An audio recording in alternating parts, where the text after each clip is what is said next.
How many diplomats in total for the EU, do we know?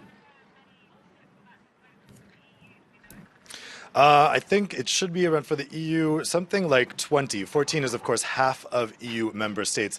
This is a number that's much larger than we were expecting. Of course, EU leaders met here in the European Council building behind me on Friday, taking 3 decisions.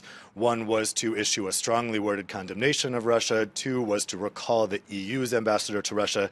But 3 was to go back to their national parliaments and consult about national actions. So we were expecting a number of diplomats to be expelled today, but 14 is very high. What probably made the difference is the U.S. decision to expel those diplomats. I think that gave European countries the confidence that the U.S. would have their back in this standoff.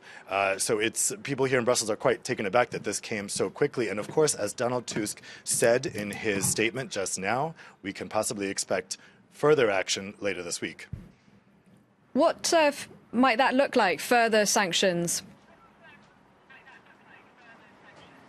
Well, he said specifically that we might see more diplomatic expulsions. The real surprise today was Italy. So we had, of course, France and Germany, each with 4. We had a number of Eastern European countries. That's not terribly surprising. Italy, though, is expelling 1, and that's surprising for a country that has had pretty close ties with Russia. So the ones to watch now are the countries with even closer ties to Russia. That's Greece and Cyprus in particular. Bulgaria and Romania will also be ones to watch, and of course Spain. So we'll see what happens in those coming days.